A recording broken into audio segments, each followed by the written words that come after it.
Hello and welcome to Taskmaster Talks with Kevin Sullivan. I am your host, JP John Paz from the two-man power trip of wrestling. And of course, joining me is the star of the show, the former WCW and ECW World Tag Team Champion, former NWA Florida Heavyweight Champion, former U.S. Champion out there in San Francisco. He is one of the greatest minds and bookers ever in the history of the business, the Taskmaster, the Games Master, the Devil himself, Mr. Kevin Sullivan. Kevin, how you doing today, sir? I'm doing fine, JP. And yourself? Not too bad. Starting to get bitter cold in New Jersey. It's absolutely freezing the last couple of days. It's gotten cold for us too. I mean, we're in the mid 40s, low 50s, and for us, that's a little cold this time of year. Yes. Now, Conan recently made a joke, not really a joke, but just a funny question. I saw him. I don't know if it was an old interview or not, but he was saying, he goes, "How much drugs did Kevin Sullivan do in the '70s and the '80s to create the Dungeon of Doom?" Well, I just thought that was so funny. It was like on my mind. I was like, "Man, that is great. What a great line." Yeah, it is a great line, but uh, if I had done as much drugs as that, I could have came up with something better. That's for sure. I've told you time and time again what that was about. So the ends justified the means when he Yes. turned Yep. heel. Yes. And And we've mentioned this a few times, right? Nobody, nobody except me in Nash Hall wanted him to turn. I mean, I told you his agent slept at my house. I wouldn't let him use a bedroom. I mean, all his close friends, what are you doing? You're going to lose this, you're going to lose that. Your merchandise will go down. Everybody. But if you look back at Nitro, you can see, and let me tell you how, and this is nobody's fault because you can look back in history and see mistakes the government made, the Gulf of Tonkin. I mean, we'll go back and back. Not just not just the government, but TV shows, uh, baseball trades, football trades. Go back and think about this. WCW was an NWA territory, really, right? yep. It was blood and guts, the Four Horsemen, Dusty Rhodes, the Kolofs. You could go on a list. Hell in the Cell was started there, right? With Tommy Rich and Buzz Sawyer, right? Yep. Precursor to Hell in the Cell. Hogan comes across and they have a parade in Disneyland. And Jimmy Hart's running up and down, jumping up and down, Hulk's waving. Is that a way to present Hulk Hogan? Almost seemed like an attraction. Like, hey, we got a new ride. Yeah. Exactly. Exactly. I mean, I don't know if because I was mostly from there, but I saw, whoa, like you just said, we got a new ride. We got a Hulk Hogan exhibition. We got a Hulk Hogan ride. Crazy. I can't think of another guy that was the number one merchandise seller for a babyface and for a heel. Like it just doesn't happen in wrestling. It's crazy. What about Roman Reigns as a Oh, babyface, then a heel? yeah, maybe nowadays, yeah, but on a much smaller scale. But yeah, I guess Reigns, yeah, he's the number one seller right now for sure Yeah, as a as a heel. babyface, he probably was too. Yep, So he's did it reverse, right? And when he yep, pops back babyface, he's going to really sell. yep. But Hogan is really, if you think about it, of all time, like just let's say T-shirt sales, NWO is probably one, Austin 316 is probably two, and Hulkamania is probably three as far as wrestling shirts. Yeah, yeah, I think you're right on. Which is crazy because they still wear NWO shirts today. The Kardashians and all these other weirdos, they probably don't know what it is, but they still wear the shirts. Yeah, I think that too. A lot of people probably don't know what it is, but it's a cool looking shirt. Such a cool logo, yeah. And speaking of the NWO, today want to talk about their arch nemesis, their arch rival, the Man called Sting, a man who's done it all in the wrestling business.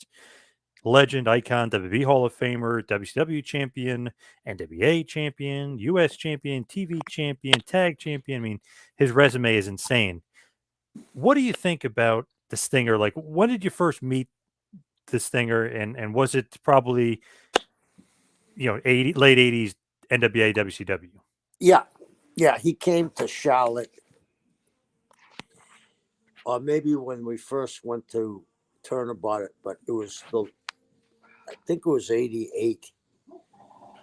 And I mean, I thought when he first came, wow, the bleached blonde hair, the Michael Jackson jacket, the dive, his dive was when he beat his chest, the woo, and that dive was something else. I mean, I had seen people fly before, but nothing like that. He was over like Rover. Obviously, if you go back to the first Clash of the Champions, that he was over before that, but that really put him on the No, map, going to the no, 45-minute draw with Flair. he wasn't over like that. Okay. And I don't mean to correct you, but he was over. But not like that. I know what you mean. But going with Rick 45, and Rick made him because Rick was over. We're talking about how to get guys over in the rub. Rick made him, and think about this: that one match, all you had to do is write down Sting and Flair, and you knew you're going to pop anything over a 4. It was like Ali Frazier. Yep. It was just one of those things. And Rick had a lot of good matches with a lot of great talent, but there was something magical about those two. And it's funny, if you go back to that Clash of Champions, same night as WrestleMania 4, a little bit of revenge for the NWA WCW because what they did at Survivor Series '87 with Starrcade, and trying to hurt their business a bit then. So it's kind of a little bit of revenge in '88 where they put Clash of Champions the same day as WrestleMania 4, headlined by that big tournament, and Hogan and Andre are going to be in the, get a bye, but they're going to be in that second round of the tournament against each other. So to be able to get that good of a rating against WrestleMania 4, Hogan and Andre, pretty damn impressive. It really was. I mean, think about that, because we weren't drawing like we were. And the thing that makes it more impressive to me, that was really Sting's debut as a top guy. And once they had that match, he walked out and never looked back. You think about the Stinger too. At that point, he would even say that he was so young and a little bit green that Rick would tell him to do the woo and the pound his chest. Like he didn't even know instinctually to himself when to do it. Is that like how green he was at that point? Well, you got to remember, and I may be wrong, and you probably could help me if I am, okay? He came from Bill Watts' territory, correct? Right from Watts, yeah. And he was a heel as the Blade Runner with Hellwig, right? Yes. So, did he have any experience about being a babyface? I don't think so. Did he? No, because when he was trained, immediately he was with Rick Bassman and Billy Anderson, your buddy Billy Anderson over there in California. Then he came to Memphis for a very short stint as a heel. Then he Right. was in UWF. Watts took him. No experience as a babyface. So, if you don't know, you just don't know. And, Yeah. you know, Rick made a lot of guys, but Stinger, maybe he just knew how to. Sometimes, like you go back in the territory days, Terry and Dusty. Every time they worked, it was magical. Some guys just know how to dance with one another, like Ginger Rogers and Fred Astaire. You know what I mean? And Rick took Stinger by the hand, and that first match, he embedded how to work with Sting and for Sting, and Sting was really, in my head, brilliant that he got it that quick. Because, not to bring up a sore subject, look what Sting has done. And Scott Steiner had the same match with Rick at one time, right? Mm-hmm.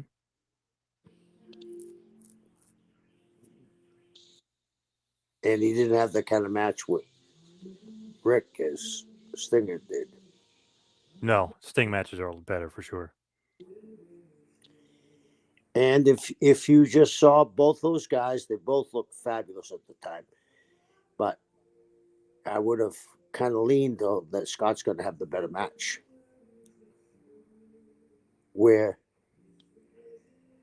maybe Sting said, "I'm going to do whatever this guy wants, and I'm not going to question it." And I don't know that for a fact, but they certainly became great dance partners. When you and Rick, let's say, obviously you more like the booking stuff, but when you look at Rick, especially at that point, what do you see? Do you see like this guy? First of all, he looks like $1,000,000. The fans into him, but do you see like charisma, potential? Like, what do you see from the Stinger? From Father Stinger from the people. From you, like from a booking perspective, like, oh, this Oh, guy's money, or like, what did you think? oh, brand new, something fresh. You know what happened, and I don't know if we've talked about this. You know what the biggest pop used to be, like in the gardens, Madison Square Garden, when I was up there. Hey, could be who we were just talking about before, Pedro Morales, maybe, or Yeah, Bruno. but it would be this. John, did you used to go to the gardens? Oh yeah, of course. Okay. Well, didn't you pop when they would say, "Ladies and gentlemen, on the next show, returning after a long absence, Pedro Morales." You jump up, right? Yeah, they'd be like returning after a long out, the big boss man. You'd be like, yes, Yeah, yeah. yeah, It was something new. And think about this. During that time, that was 89 or 88. 88, 89. Yeah, well, 88 was clashed, but yeah, Okay. They were trying to get rid of Ric Flair then. They didn't understand he was Dracula. You know what I mean? yeah, Right? And think about that. They were trying to get rid of him in 88. crazy. Crazy. So with the Stinger, you see money, you see something different. What do you think about his look and the Oh, face paint? Is that perfect or what? it was perfect to me, didn't he? I mean, he had that golden tan. He looked like L.A., didn't he? He looked like California. He looked like everything that California once was. The Beach Boys, you know what I mean? Marina Del Rey, Venice Beach. Isn't that where you said he was billed from? Yes, from Venice Beach, California. Yep. Yeah. Only thing going against him was the rat tail. Was never a fan of that. Little tail in the back of the your hair. I never liked that, but eventually cut that off. Thank God. That was very, I don't know, late Are you '80s, I still guess. there? Yep. Can you hear me? They seem to have this audio thing. Is it from my weather? I think it's probably your weather, to be honest, because I never have that with anybody else, but everyone else is like usually closer to me in Yeah, proximity. everybody else is in the real world, right? Yeah, you're Yeah, out there in on the islands. yeah. And we've had some wind too lately. A lot of wind. Yeah, it could be just the connection gets knocked off. But we were joking around about his rat tail and the look of the Stinger, but really the Road Warriors kind of made the face paint cool as hell. So anybody who did the face paint, it's like, oh, I love this guy. Yeah, but if you look at it, right,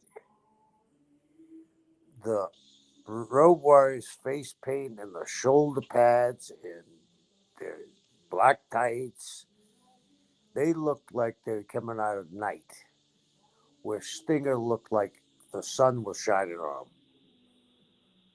He had more colorful paint. He had that blue jacket, the white pants, the blue or red special boots. I mean, he was a trendsetter. People don't know that. They just see him now, when he became the Crow character. Yeah, the Surfer Sting, as everyone loved to call him. The Yeah. blonde-haired Sting, really surfer look of the Stinger was so cool, and people were obsessed with the different outfits, the different colors. Is that just all him on his own doing that, or is that some Yeah. booking committee pushing? Hey, you should do No, this and do no, that. no. It was all him. None of us were designers. You know what I mean? Yeah. He was a smart guy. So he knew like the look is important. He's got to have a certain look. Not only be a main eventer, but to draw some money. Hey, I got to invest in myself a little bit here and have a good look. Right, right. And, you know, I'm sure I'm going to get some backlash with some of the newer fans, right? I see some guys with they look like they're wearing Che Guevara hats and jackets and pants. Uh, do you see that in UFC? No. Compare that to what Stinger had. I know it's different generations, but I don't see that much on the street. The Che Guevara hat. Actually, it's a Fidel Castro hat. And, the fatigues. Do you? Nope. So, the millennials great historians or what? What's going on? I mean, you know, we, and I keep on saying this, John, and I don't know if people understand. The week Pat O'Connor dropped the belt to an out and out heel was in 1960 in Comiskey Park. I think they drew 38,000 people. Later on that week, or the next week, roller derby drew 43,000. Where's roller derby today? Pretty much extinct. Okay. Why do you think the ratings might be down? My opinion is we had the greatest entertainment on earth, and it's still very good. But when you put in the mix UFC, bare knuckle boxing, and your product gets more and more child friendly, which one are you going to watch? Yeah, you want to watch the adult themed stuff, of course. Okay, and I'll ask you this: if you knew the Super Bowl was fake, how many times did you watch it? If Namath, if Brady got on his Twitter and said when Richard Sherman played for the Seahawks, "Hey, I'm going to great knockdown pass that I threw. I hope you didn't have to run too hard to get it." Come on, Right. come Yeah. on. Hate that stuff. Yep. And I guess Chavo Jr. got a lot of heat this week because of what he said. Yep. And I understand, I think, why he said it. I don't think he was knocking Seth Rollins. I think he was trying to get a rise. You know what I mean? And the way he handled it was almost like he was working. And people don't understand because everything's laid out for them. And hey, kudos to Chavo. I've always liked him and I always thought he's great. Kudos to him because I'm sure he didn't do that to insult Seth Rollins. I'm sure he did it for a rise in the people. And he got it. Oh, well, that's horrible. Horrible he said it. Are you kidding me? You know what I mean? Are you kidding me? You fall for that, but you think you're smart. I can't believe some of it. What did you think about that attack? It just to me seemed like, man, in the old days, like WCW, we've talked about on this show before, when they did that and Macho Man got a hold of that guy, Macho kicked the shit out of the fan. You know what I mean? Like Yeah. Seth Rollins, I know he guy came from far away and he didn't see him, he blindsided him, but even when he tackled him, the way Seth Rollins reacted was not the way, I don't know, like tough guys Well, do business. And then he said he was terrified. I mean, come on, who said he was terrified? Seth Rollins. Well, I was just going to defend him and say anybody can tackle anybody when you don't think it's coming. Right, of And course. they did say that he was putting on a front face lock. He didn't have it cinched in. Not even close. No. No, but the guy had to be wacky because have you seen what drove him crazy? That somebody made believe they were Seth and got $285 from him or something. Yeah. And the guy's also saying he did it for his Samoan lineage. You know what I mean? Well, if he's Samoan, I'm Samoan too. Yeah, that guy's not all there. Yeah. No, but think about this. It could have been really, really bad if the guy had something in his hand. Yeah. And what I don't understand, how did he get over there? Security's horrible there. That's the second time it's happened at Barclay. Remember when Bret Hart got attacked? That was at Oh, Barclays yeah, Center too. that's right. I mean, are they got a runway for these guys? But I think Seth did a good job. And I understand why he said he was horrified. They want to spank the guy's hand. The guy will probably do 30 days in the joint. I don't know. It's just not the way some guys would handle it. I know Hogan. We were talking about. Remember, we were talking about Halloween Havoc. He was giving that guy for some reason fake punches, and Savage is killing the guy. So, I mean, some guys handle it differently, but Seth, I feel like, man, that was not the way I would have handled, or a ton of guys. Even Randy Anderson, the referee. Remember when the guy jumped and he knocked that guy clean out, beat the shit out of the guy. It's just, man, it's a different day with these guys. Crazy.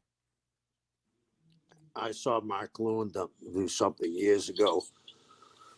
We're coming out of the ring, and a guy attacked Mark, and the guy had a beer bottle in his hand. And he swung it at Mark. Mark grabbed the bottle and hit him in the back of the head with it. Just with his hand, crushed it. His hand was cut. But I'm thinking, I'm glad Seth wasn't hurt.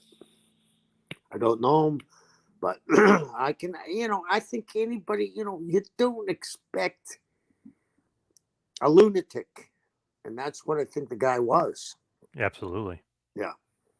He had like a 100-yard sprint. Dash. Yeah, and then he obviously took him down. Yeah. But the way it was handled after, I thought Seth should have probably stomped his head in. But I thought too. This goes to show you how it's changed. You talked about Randy Anderson, right? Yep. I remember Bill Alfonso doing the same thing. What I don't understand is when he got tackled, there were 3 security or whoever. What were they? Referees or what? I guess they're security technically, or agents or whatever. Yeah. Why didn't somebody field goal him in the face? Should have. Yep. I think this could set a bad precedent for kooks. Takes 4 WWE performers to pull one guy off. Yeah, they got to get better security. Remember their old security, the Jimmy Noonan, those guys. I mean, they were huge. You wouldn't want to mess with those guys. Yeah. And I think no, you're absolutely right. They need a new security. Hey, maybe Doug Dillinger's still around. Yeah, I don't know. So as far as the Stinger, we're talking about him and Flair. At one point, he's a part of the Horsemen. Flair kind of turns babyface, and then the Horsemen, of course, typical Horseman fashion, turn on the Stinger, which is kind of going to be a thing with him and Flair a few times throughout the years that he always turns on the Stinger. I love that angle and that story with him and Ole and Arn and Flair. They beat the shit out of him, saying, "You won at Starrcade, but don't take the title shot. Like, you just go away, be gone." And they beat the shit out of him, and then it kind of reignites the feud again. And then Sting eventually, after being injured for a few months, but eventually comes back, Great American Bash 1990, and wins the World Championship. It's one of those things where, wow, that was great execution, great storyline. Love that stuff. Yeah, and it's like Charlie Brown and Lucy holding the football at Thanksgiving, right? It works every year. Right. Right. You think Sting was a little too gullible?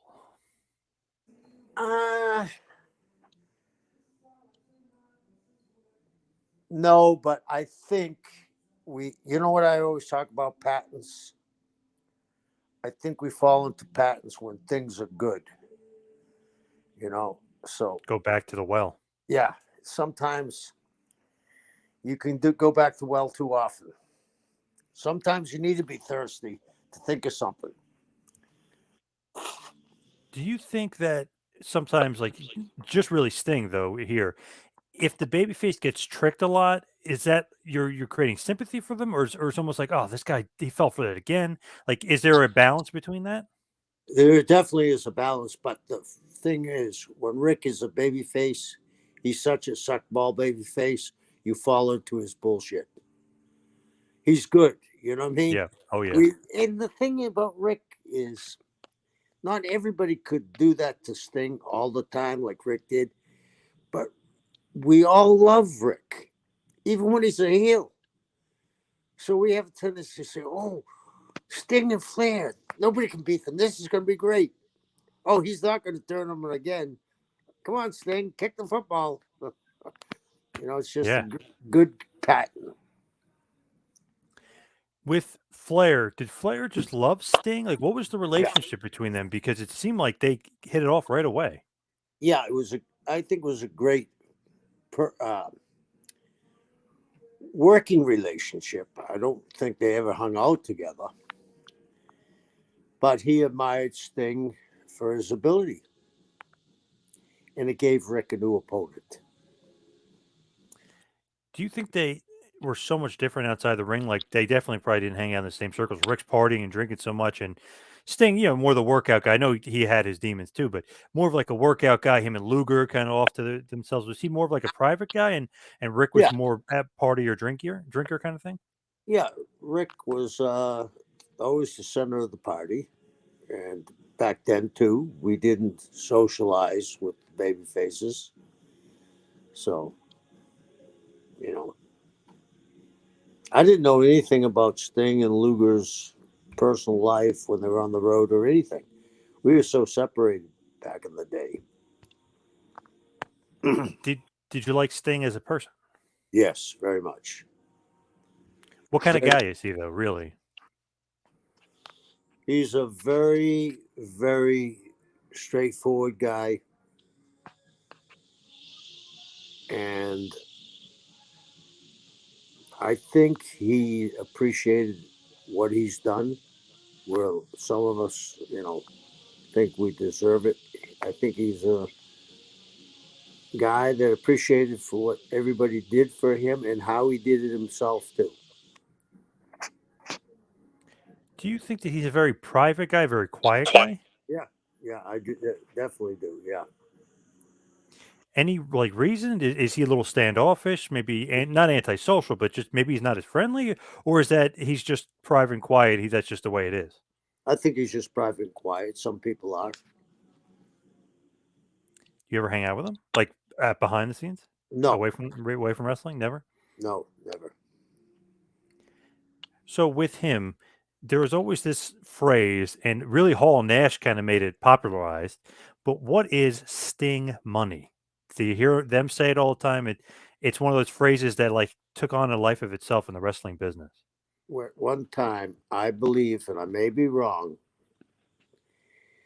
when Eric called Nash and Hall to come over, He said, "What would it take?" And they said, "Sting money."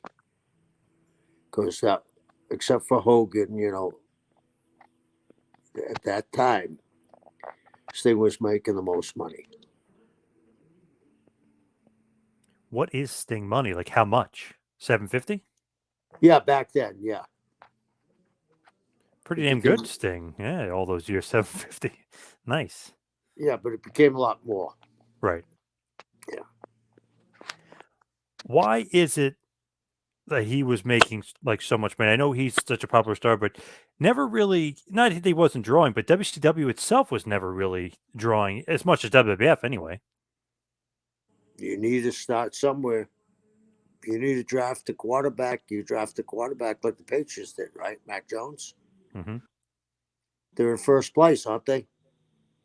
Hey, Took 1 year. I know the 49ers have Jimmy G, but I would have He gets drafted it all Mac the time. Jones instead of Trey Lance, to be honest. Yeah. Most accurate quarterback, or at least top three accurate quarterbacks as a rookie. He's one of the most accurate quarterbacks. It's pretty He has rare. more wins than any of the rookie quarterbacks combined. Crazy. Yep. Yeah. Hey, that Belichick knows how to draft a little bit, huh? I guess so. I don't think quite in New England yet they're saying Tom who, but maybe next year. Yeah, you never know. Hey, who You knows? don't Could be think Patriots Bucks Super you Bowl. don't think they would love to throw a few flags to make sure they got that, do you? Oh yeah. Oh, yeah. Imagine. Oh man. Oh, yeah. The number would be crazy. So with Sting and Sting money, what was like WCW drawing? Because they're not doing well. Are they losing money with Sting in the early '90s?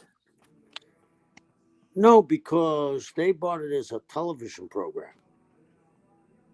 So they got plenty of TV time. Because you got to remember, pretty soon they're paying $1 million an episode for Steinfeld. Yeah. Think about that. Reruns, $1 million. That is what Netflix is paying a little bit more for their reruns. Crazy. Crazy, huh? Yeah, it's insane. With Sting and the early '90s, what wasn't WCW more popular? I mean, he's popular, and if you go to the shows, he's the most over guy, and he's probably selling the most merch, and he's selling his action figures, which were great. But why wasn't WCW drawing as a whole at that point? Vince had gotten this jump. He had gotten the jump. Think about that, John. He took every fan, right? Every star from every territory, right? I mean, Yep. Junkyard Yeah. Dog, Duggan, Piper, Piper, One Man Gang. Yep. Everybody. Randy Savage, everybody. So he took the creme de creme from the territories, and everybody that knew those guys were tuning in, whether it was from California, Portland, or Texas, or UFC, not UFC, Universal. What was watch UWF? Yep. UWF, Florida. I mean, the thing went on and on and on. So with the Stinger in the early '90s, he would also have a great feud with Rick Rude. He'd also have a great feud with Lex Luger, and then one of my favorite feuds of all time, Big Van Vader. What do you think about the chemistry with Vader and Sting? That even might be better than the Flair Sting matches. It might.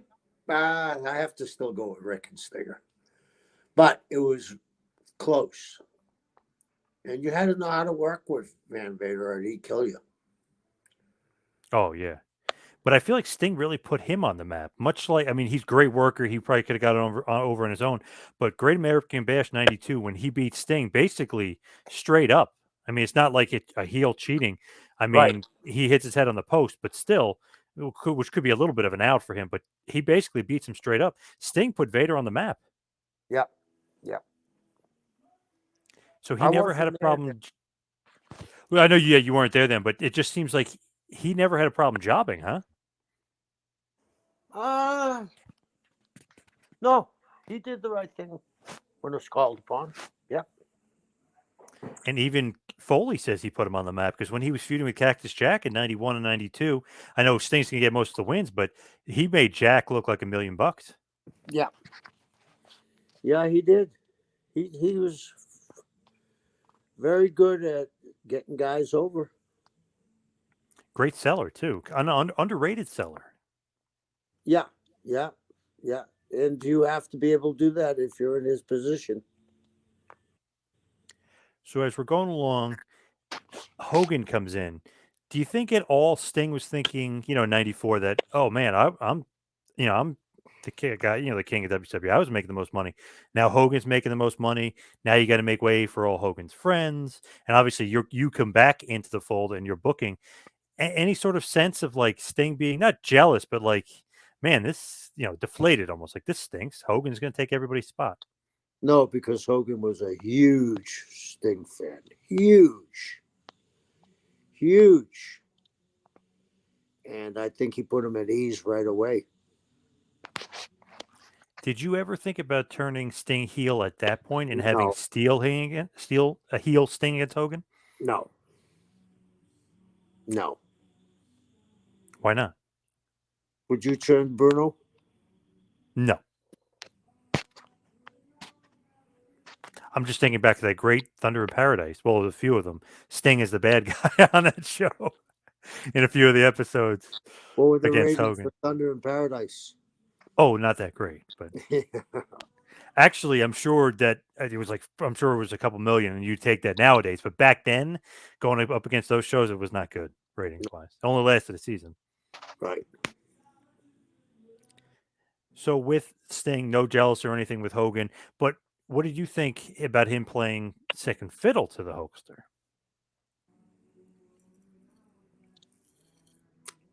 I think was thinking in the back of my head, he'll be able to prop Hulk up. When Hulk first came over, and I think I've mentioned this to you. Have you ever seen old clips when he first came over? Skinny Hulk. And he was bent over. He started to be bent over. You have, at the time, the biggest name in the wrestling business coming over, and you have his backup in waiting, Sting, who would end up being the biggest name in WCW, I believe, history, TNA, right? Yep. So it worked out well for Sting.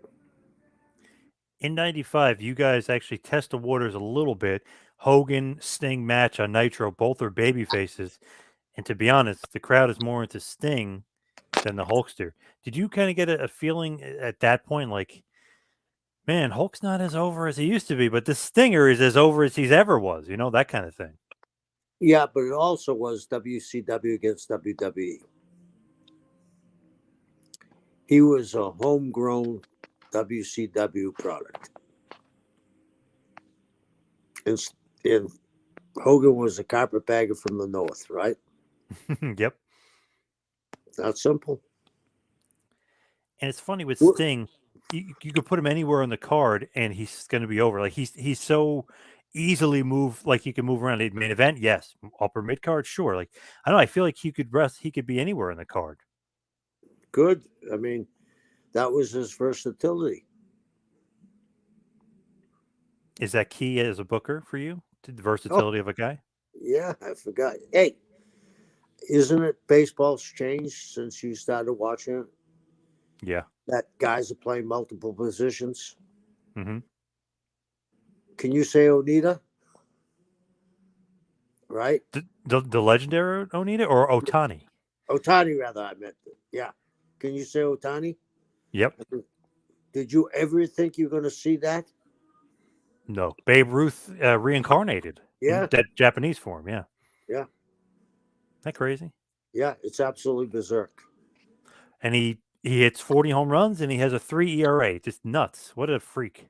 Yeah, yeah. So versatility, obviously great as far as the Stinger. Even at 95, I mean, he's feuding with Ming for the U.S. title. He's feuding Big Bubba Rogers, Avalanche. I mean, he's not really main event, but he's still one of the most popular guys on the card. While Hogan is in most of the main events, I just feel like, while it's good to a point, it's almost like, man, I want Sting to break through, but the versatility was huge. But the other thing is, explain that to the North Tower who paid.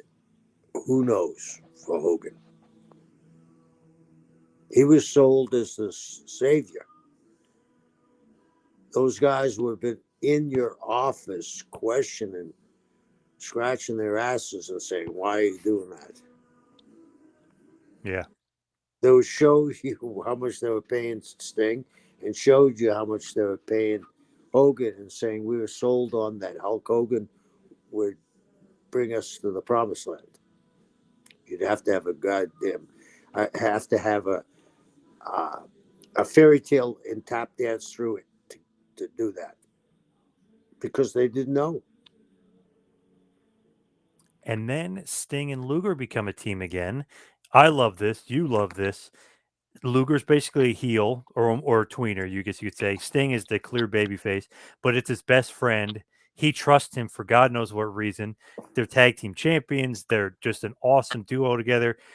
Luger's cheating. He's using a roll of quarters. Sting's like, where the hell the roll of quarters come from? I don't know. Jimmy Hart's involved. I mean, that's a pretty cool thing with Sting and Luger. Like you said, you love that. It's one of my favorite things when they start teaming and doing that shit. It's great. I gave that to Lex. I thought that was pretty close to Lex's personality.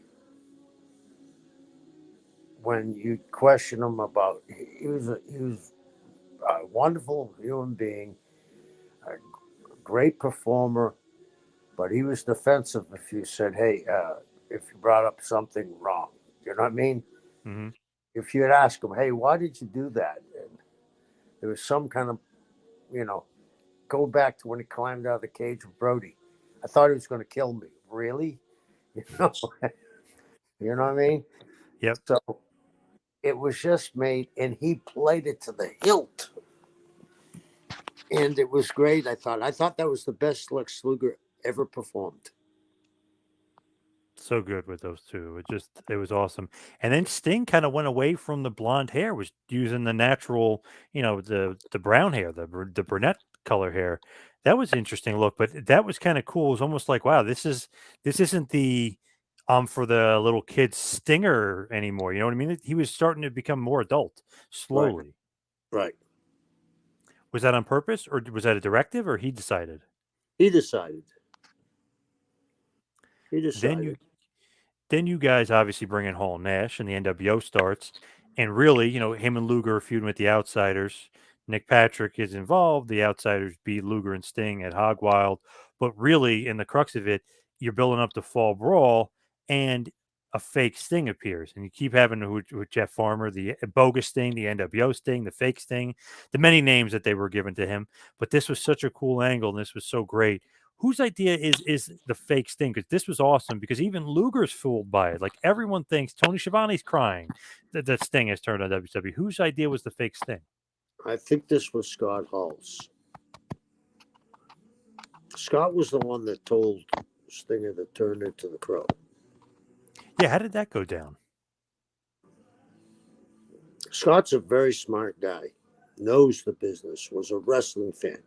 The guys that really were good minds, and I'm maybe wrong, but there seems to be a thread that they were big wrestling fans. Nash, Hall, Paul, Heyman, the list goes on and on. Great idea. Obviously, from The Crow, the movie, which is great, but like perfect gimmick because Get, Fall Brawl, they think they think think he turned on him. So it's just like a perfect gimmick. let me ask you this question. I mentioned all those guys, what they had in common. Hmm. They were wrestling fans, right? If now a company hires non-wrestlers, most likely they're not wrestling fans. Isn't that what they're doing at the uh, what's it, the Performance Center Yep. for NXT? Yep. How many do you think are really going to be able to do it? Small, I'd say it's very small percentage. If you don't even know the history, do is there any NFL, NBA, Major League Baseball guy playing today that wasn't a fan of that sport? That never played it? That would have to be the rarest of the rare. Yeah. The only one I can think of, uh, his name just went out of my head. He played for the Dallas Cowboys in the early 70s, the fastest man in the world. Do you remember him? The Ooh, 100-yard dash guy, won the Olympics. why am I forgetting? Yeah. You remember he's a receiver? He was pretty good, but he was an all around athlete. I mean, are they going to really pump out a bunch of people? It seems highly unlikely. Seems pretty rare to be able to do that. Right. The only I don't know. It's like crazy to think like that they would be able to kind of get away with it. Bob Hayes, maybe. Bob Hayes, yeah, absolutely. Um, it's just crazy to think that they could get away with something like that. The You, only other guy I was thinking of was Antonio Gates for the Chargers. Was a basketball player, kind of converted to football, but but massive man that ended up being one of the best tight ends of all time. But and man, it's not going what to work was out. what was the other tight end? He played Oh, for Tony San. Gonzalez. Yeah, play basketball. Mm-hmm. But here's the other thing: if these people aren't wrestling fans, they may be able to get the moves, but will they get the psychology if they've never watched it? Nope, definitely not. Can you say roller derby? Right, right. And I know I was just talking to Nikita Koloff not that long ago, and he was saying they plucked him out of nowhere. He was familiar with wrestling, wasn't a huge fan, but he literally was attached to Don Kernoodle and Slaughter I for a point, and Uncle Ivan. Like he's attached to these guys, so he's learning every day. He said he was like literally with them 24/7. and he's wrestling Dusty Rhodes, Magnum TA, Ric Yep, Flair. I mean, they. yep, Uh, I think Nikita's a great guy, but they certainly shielded his shortcomings. Arn, Telly, I mean, come on. yep. Flair. They're Yep. all magicians. They could make the egg look like a rabbit. Yeah. So we're gonna have Sting here. And it's funny because never known as a good promo guy, or not. I mean, he's always been a good promo guy, but never known as like a Flair, Piper, Hogan level like promo guy. But he starts cutting these promos in towards the September, October of '96, where he's telling the fans with his back turned, "You could stick it." And the only thing for sure about me is nothing's for sure. And he's coming out with these awesome one-liners, and they're very dark and mysterious. And it's where are we headed with this guy? And all of a sudden, we get Crow Sting, the Scott Hall creation. He looks friggin' awesome in the getup. Scary. It's a completely different guy. It's like the NWO is so cool, but holy shit, this guy might be cooler. Like, who is this freaking guy? Like everything he did was great, mysterious. You didn't know what he was doing. Jeff Jarrett badmouthed him, so he beats up Jeff Jarrett. The Steiner brothers said something about it, so you think he's going to attack him. He hands him the bat. He turns his back. They don't hit him, so he knows he can trust him. He pushes Luger with the bat, hands him the bat, turns his back. Luger doesn't hit him. He knows he can trust Luger. Like all these cool little things, and then he just stops talking. Whose idea is that? Because that was just so cool and so different. It was just like, whoa, he went from like being mysterious and dark and saying all these like crazy things, and Nash is telling him to break on through to the other side. And hey, we know a little thing about imitations, fake Razor, fake Diesel. Hey, we were trying to get your attention, kind of thing. Awesome stuff. Whose idea is this? I mean, this is all you, but booking is this with No, Sting or this is Sting get with Kevin and Scott. Who decides that, okay, he shouldn't talk anymore? I'm sure they were the ones that came up with that. Did you like that for your top babyface not to be talking? Absolutely. Absolutely. Because you just said it 5 minutes ago, or 3 minutes ago. He didn't talk like Hogan, Piper, Flair. That wasn't a strong suit. So why have him, even though he was good, why have him not be able to reach that level? Hold on, Tom. Okay. Bye. Have you ever seen a babyface before where they don't talk and they get more and more and more over just And by you say sheer Bill charisma? Goldberg? That would be another one. Yeah. Yep. But have Yeah. you seen one? Well, Sting really came first, but had you ever seen one before Sting? Because this is 96, 97. Goldberg's more towards the end of 97. Have you ever seen a guy before that where they don't talk, but just through sheer charisma, they just keep getting over? No. No. I mean, he kind of set the model for Goldberg. Like, Yes, hey, he did. less is more, less talking. Let's, You know what I've said to you before. Sometimes less is more. yep. Sometimes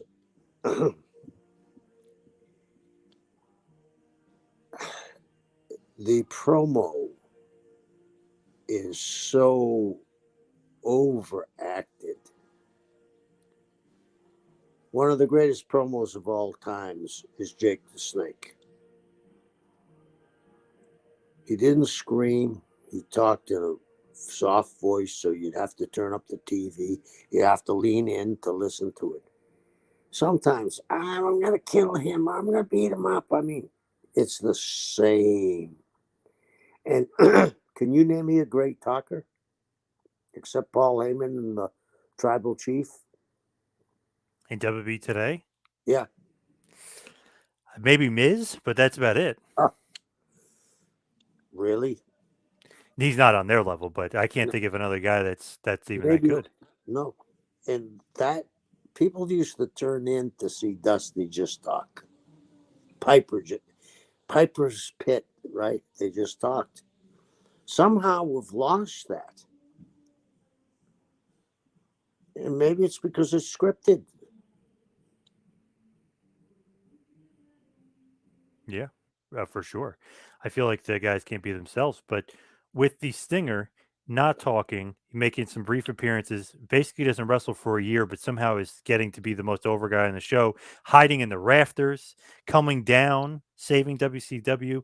Eventually, at Uncensored 97, he fully basically says, I'm WCW by beating up the whole NWO. We've talked about this before, one of the greatest pops of all time. They win the match, the NWO. Dennis Rodman's out there. They think the show is over, and he comes down from the ceiling and beats the shit out of him. The crowd goes nuts. Shivani is nuts. Dusty is nuts. I mean, it was just awesome moment, cementing himself as WCW. And then he still, you know, will come from the rafters and randomly show up. Are you loving that as a booker? It's like, okay, Oh, yeah. I'm not going to use him as a wrestler, but he's just going to randomly show up and appear and pop the crowd.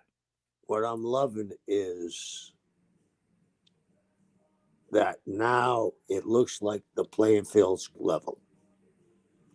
All that heat, and people don't understand this when they say, I like heat. Yeah, I like heat, but eventually the babyface is going to win.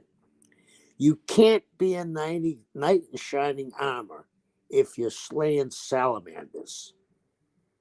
You got to be slaying three-headed dragons that breathe fire and shoot rockets out of their ass. When he did that, it was that was the culminating of all that heat. And where it was like the end of a movie where the Rock made his comeback, right? I mean, it ain't that hard to figure out. There's got And to be a protagonist and an antagonist. And you can't have the antagonist fall in his face until the end of the book.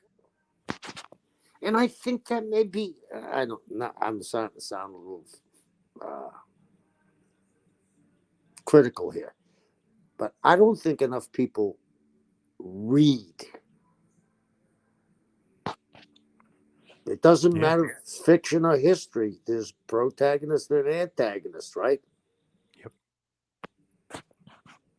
Do you think Adolf Hitler would have been hated as much as he was if, when he went into Czechoslovakia, he got stopped and got beaten in World War II? That was it. Definitely not. And I'm Yeah. not comparing him. That was not a good comparison, but I'm saying it's like the Star Wars movies, right? What if the first one started in, you know, Luke, I am your father, and they danced off the buffalo? Right. Right. Yeah. So the Stinger obviously throughout that year would torture the NWO. He'd always come in, run roughshod on the NWO, beat them up all like 1-10 or whatever the numbers game were, whether he's helping DDP or Piper or the Steiners or whoever in WCW. He was the knight in shining armor. Then we're building that all up to the culmination and the huge draw, one of the biggest draws of all time, WCW's biggest pay-per-view of all time, the biggest pay-per-view up to that date of all time, Hogan and Sting. So to say, Sting wasn't a great draw, well, you can always show Starrcade 97 and say, well, I think he drew 700 plus thousand pay-per-view buys to this, so he drew pretty good. The event itself, like we talked about, was a bit of a chink in the armor, a bit of a mistake, and we've talked about it. We have a whole episode on it if people want to go back in the archives on Starrcade 97. So we won't get too much into that, but I mean that was really the culmination of the Crow Sting there, and 750,000 buys, whatever it was. I mean, it was a gigantic number for Hogan, Hollywood Hogan versus Sting. Everybody wanted to see the ultimate hero against the ultimate heel. Isn't that what we want to see? The more we go to movies, there's a reason why Tombstone, they have the fight, OK Corral, right? Yep. Uh, the Marvel series, there's always that one big battle at the end, right? Yep. That's what we want.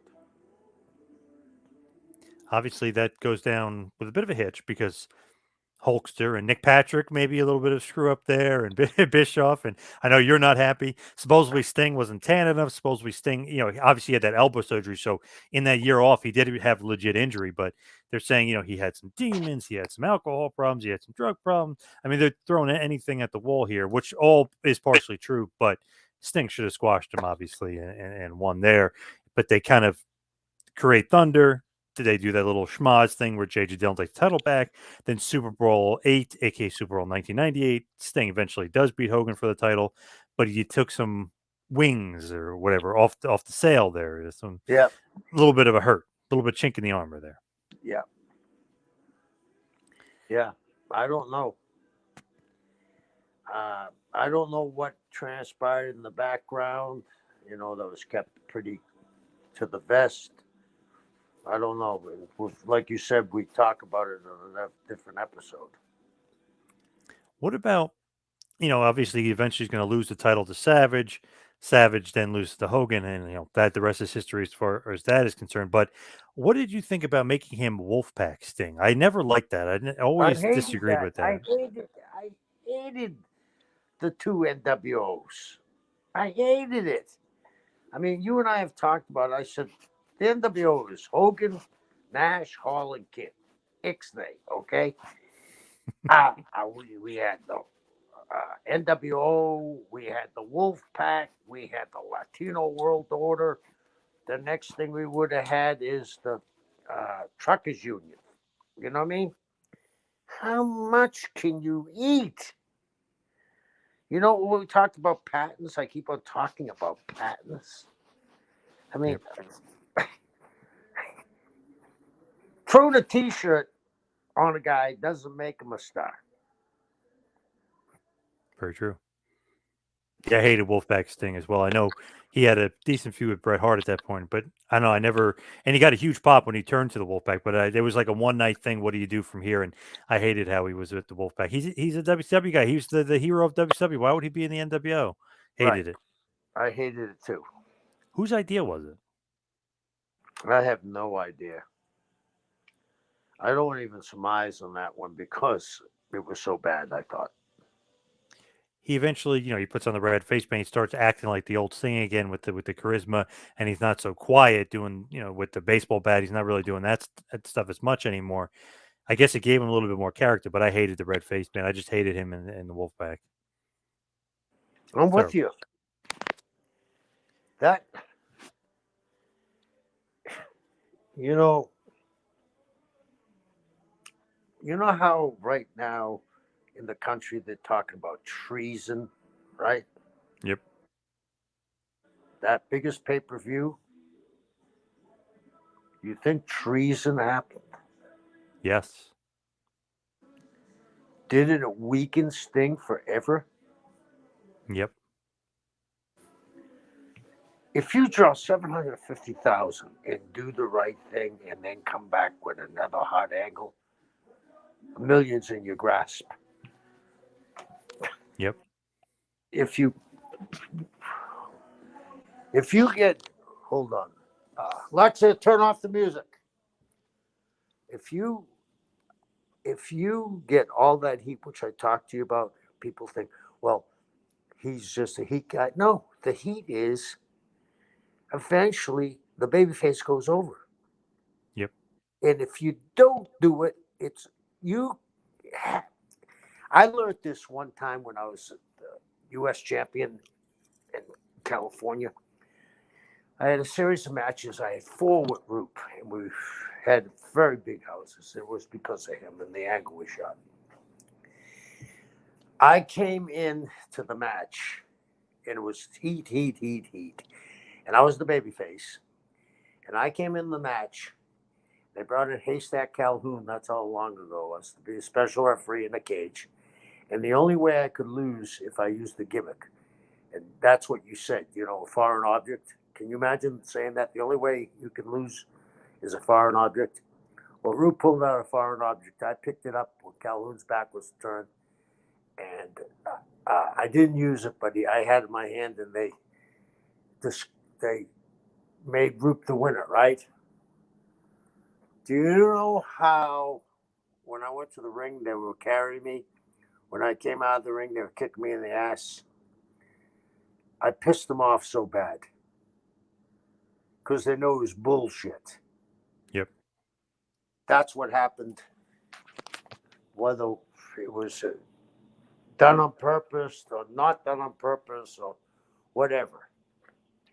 Do you know what I'm saying? yep, It was brought to the brink. You were only. Could you imagine if he went over and then Hogan did something dastardly, and there was a fight in the audience with both of them, and a chair flipped up, and a leg was sticking up, and Hogan grabbed him and hesitated before he rammed his head in the leg of the chair, and then he landed his head in the leg of the chair. This is just off the top of my head. And Sting is blind in one eye, or he's got double vision, and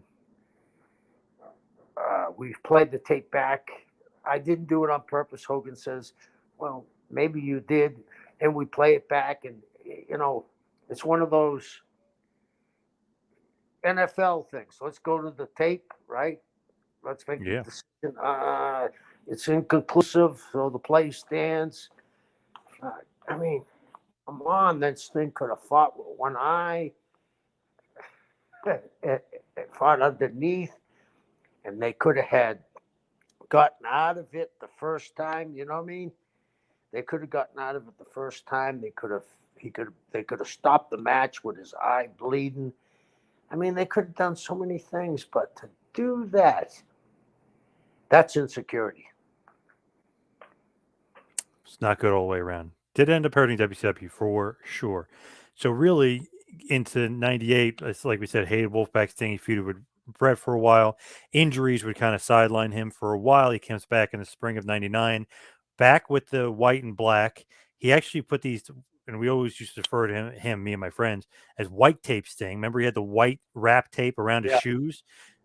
For whatever reason, he was back at that point. He was so damn athletic again. He was like quick, like his theme song, quick as a cat. He was so damn good for like a small period of time there, where he was like 100% healthy. He was back. have an awesome match against DDP, one of the greatest matches in the history of Nitro on 426.99. He had an awesome match against Flair a few weeks before that. He just seemed like he was back, and then eventually injuries and everything kind of slow him down. Pretty good feud over that summer with Sid, and then for whatever reason, Bischoff is fired. Not really fired, sent home. They have Sting turn heel on Hogan, and Sting's a heel for a little bit. Russo comes in, that changes, and he turns babyface. Did you agree with turning Sting heel at all there in '99 towards the end? I wasn't there then. Oh, okay. So it was really towards the end of Bischoff's run there, and Russo's coming in. Yeah. But when Russo comes in, they quickly turn him back babyface. Got to know that was a bit of a mistake. It was funny, too. They had video packages saying that Sting had planned to turn heel since he started. It was weird, like the video packages. I never really bought him as a heel, and the crowd didn't either, to be honest. Could you have turned Bruno heel? No. Same thing. Yeah, they weren't He was buying not it. Bruno. You know.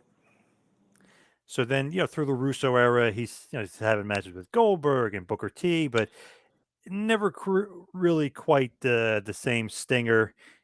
The feud with Vampiro, I mean, a feud with Jeff Jarrett, just a bunch of different things, but he was never quite the top guy, the top dog again. They were really pushing Booker T's and the Scott Steiners of the world. And then eventually, the last ever match on Nitro when WCW was bought by the WWF and it closed out was, of course, against the Nature Boy Ric Flair, because that's what you do. I mean, they had the match, and on the first ever Nitro was the main event was, well, not the main event. The main event was Hogan and Bubba Rogers, but one of the big matches in the card, of course, the first Nitro, Sting and Flair. The first Clash of Champions, Sting, Flair. Last Nitro, of course, Sting and Flair. Right. You have to do it that way, right? That's what I think. You in your career wrestled the Stinger over 25 times. I don't know if you knew that or not. No. But you were in there a bunch, whether it be multi-band matches, battle royals, etc. But over 25 matches you had with Stinger. Pretty cool. Yeah, he was a great performer. As far as legacy, what's the legacy of the Stinger? One of the top draws in the history of the wrestling business. He's still drawing. Yeah, what do you think about that? Still wrestling today in AEW, of all things. I think he's doing a hell of a job. You talk about somebody that is fabulous. Have you seen Billy Gunn? The freak of nature, yeah. What? He's a freak of nature. Freak of nature? That ain't the word. How old is Billy? 56, I think. You got to be kidding me. Yeah, I'm pretty sure. God, he looked terrific, huh? He looked terrific. And obviously, they may do something with him and Sting. I think that would be great. Yeah. It's funny, somebody put they had wrestled in 93 when he was like Kip Montana or something in WCW, and somebody put that out there. It's so funny. Billy Gunn, 58 years old, Billy Gunn. Wow, holy shit. He looks better now than he did when he wrestled Sting in 1993, which is crazy. Yeah. Do you have you ever met him, John? Oh, yeah, a few times. He's a monster. His hands are like blackjack mulligans. I've shook his hand a couple of times, and we've been very friendly to each other. But his hand, I lost my hand in it.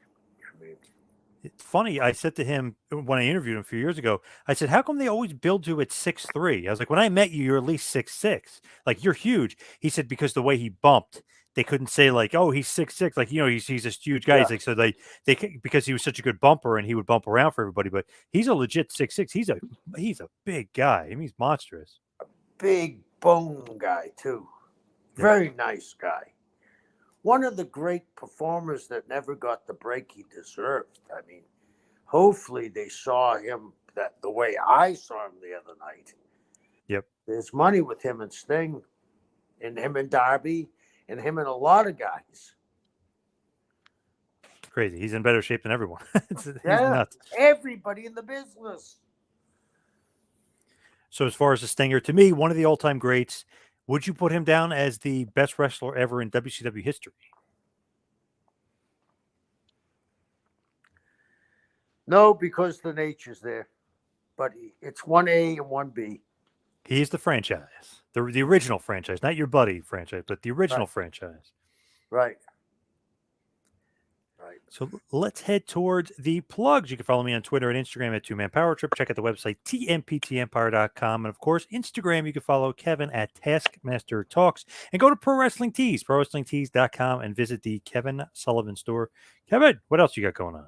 Well, December 11th, I'm going to be at World Class Revival and with a host of others. So come out and see me and say hello. I'll be there. Nice. Good stuff. As always, Kevin, I'd like to thank everybody for listening. We'll see you right back here next week for Taskmaster Talks with Kevin Sullivan. See you next week, folks.